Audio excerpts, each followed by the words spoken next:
Mike D'Angelo with the playlist. Fellas, how the heck are we? Really good. How are you? Great. Doing freaking fantastic. And so was Tony. It quite appropriately was scrumptious. Really, really enjoyed it. But it's all about this one summer job that kind of quietly redirects an entire life. So I'm wondering if any of you guys had an experience like that where you had a specific job and by the end of it, you either were like, I definitely want to do this, or I absolutely never, ever want to do this. I had a job working in a DVD packing factory with my friend Cajun. I've done that. After 3 days of working there, we were 18 years old and we were not prepared for how hard this was. We were kids and we said, maybe we should try to start a union. And we just kind of said that and they fired us. I was packing DVDs with like a pump, like an air pump. Huh. Anyway, yeah, I realized that that I was not a match for that work environment. But I just remembered that job. It was the first job I ever had. Yeah, How dare you try to unionize? Yeah. I was a telemarketer 1 year in high school. Whoa. And it was like the most scam company of all time. It was called American Government Mortgage. And it was their whole business model is tricking the elderly into thinking the government is calling them. Oh no. And I was so bad. I never sold one. So I was a kind of a hero. To your credit. To my credit. Yeah. But I realized like, oh man, the world is bad.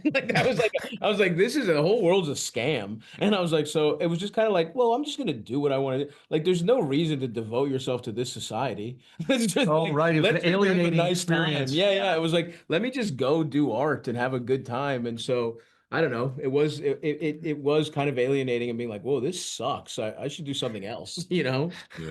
Terrible. Yeah, it sucks. Yeah, big time. Anthony Bourdain's life is kind of almost aggressively resistant to being contained into one movie.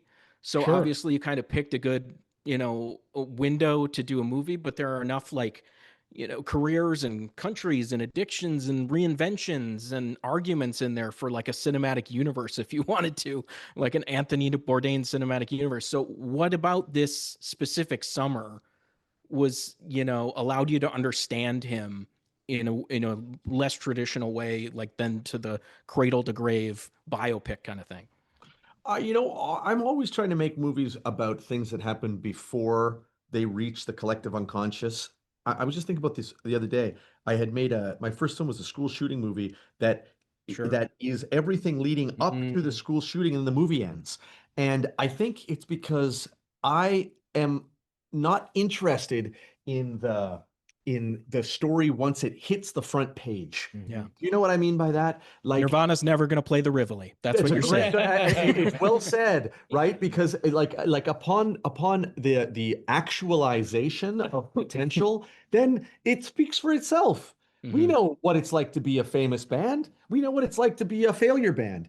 We know what it's like to be famous Anthony Bourdain, right? In fact, the people who love him, they could invent on paper an episode of his show that has never been made, and it would work. They could tell you, well, he goes to this country and he eats this and he says this and he smokes this cigarette and he gives this look at the camera. But what they can't do is give you a sense of I shouldn't say exactly, but what he was like as a teenager creating himself. And so I guess I'm trying to make movies about things that I can explore and teach myself something, because this movie was as useful for me as I hope it is for audiences who watch it, because I'm always just trying to sort out my own shit with these films. I love seeing him go through all these different faces he wears. Like, Dominic, there's a nightmare version of this where you spend 2 hours doing a Bourdain voice and holding a cigarette and waiting for the audience to applaud every time you say with voiceover, voiceover, and I use like the voiceover from his show as an adult. As the intro. Yeah. Oh yeah. Can you imagine? I mean, I was sorry to cut you off, but like, I remember hearing about this movie without knowing who was attached, and just the concept of being like, that's gonna suck. You can do it. And then I heard Dom, but even before I'd seen Blackberry, when they cast Dom, I was like, oh, ooh, hold on a second. And then like afterwards I saw Blackberry and I was like, oh, or maybe I'd already seen it, but I didn't even know it was you. Right. I didn't know it was you until we talked about it. I knew it was Dom, and then I was like, oh fuck, this might actually work. Like this kid's, and we didn't know each other at all. Yeah. I love the holdovers, and you just looked like him in such a specific way. And where you were in your life, I was like, holy shit, this works. I was like, they might actually pull this off. And then I got to be in the Then you're in the movie. Yeah. So now I think it's the best movie I was in. Because they cast me in it. Favorite movie of the year. Greatest comic performance of anybody ever. yeah. I won a Golden Globe. So did you cut the scene where someone asks him a question and he goes, "That's confidential," and then it's over. Kitchen confidential. I believe it or not, I will tell you a secret that nobody knows. Oh boy.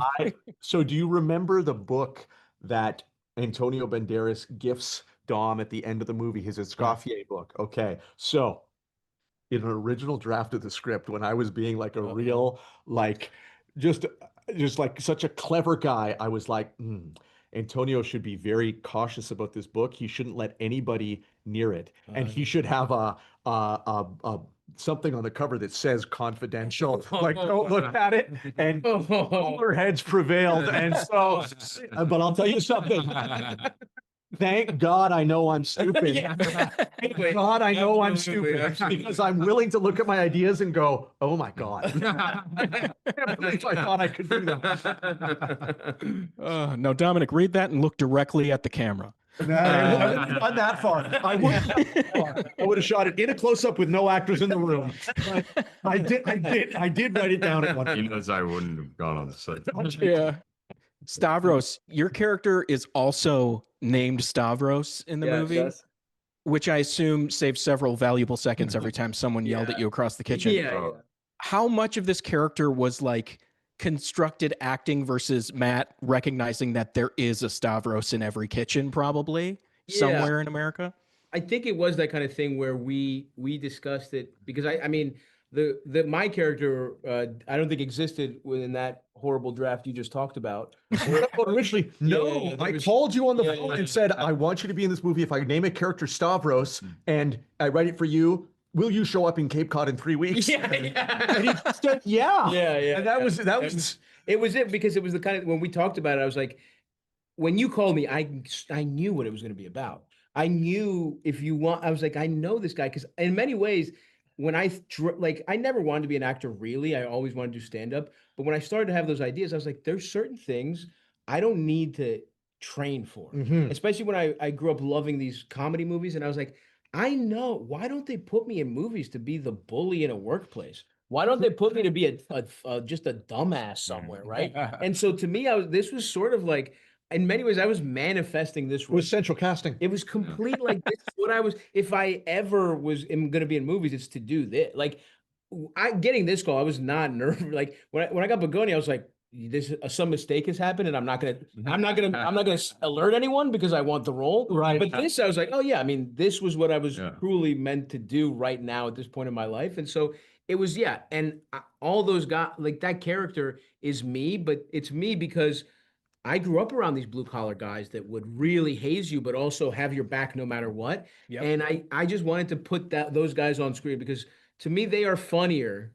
I've met funnier roofers than comedians. I've met funnier short order cooks than comedians, and I wanted to do them justice in a way. And so, this was, I truly, like, it was, so from my perspective, I know it was hard, a lot of work went into it. It was the easiest job I've had, and it was the most fun I've had, and all the chaos they had to deal with, I got to come in and just have a good time in the kitchen. And in some ways, almost mock it. Yeah, no, I was like, good luck. Yeah, good luck making this work. I'm going to be funny. Fine, it'll work. It's the most I've ever been confident about a movie. I mean, every other thing I've ever done, I'm like, I think I blew it. This one, I was like, they're going to blow it. I'll be fine. But I'll tell you, but it's good. The secret is having zero explication. There you go. That helps a ton. For if you like, for real character actors, and Stavros obviously is at the beginning of a long career as being able to perform basically any comic role in any movie, but put him in a position where his job is to create a vibe and to set a tone, and you will never miss. You'll never. It's a superpower. They're going to pull me out of here, Matt. Last time we spoke, you mentioned having season 3 of Nirvana the band kind of queued up by the deleted stuff that you filmed for the movie. Is Sure. that coming, do you think? Did I use the term queued up? That means all I More or do is less press shot. play. I would say Curt and Bobby have a good 4 months, 5 months of editing before it's releasable, but we'll see. The show and Nirvana the Band is having a renaissance at the moment, and we'll see where it goes. Love seeing it on Hulu, man. Yeah, I know. I honestly can't believe it, but we'll see. I mean, I love Nirvana the Band, and I hope much more of it gets released soon. Amen.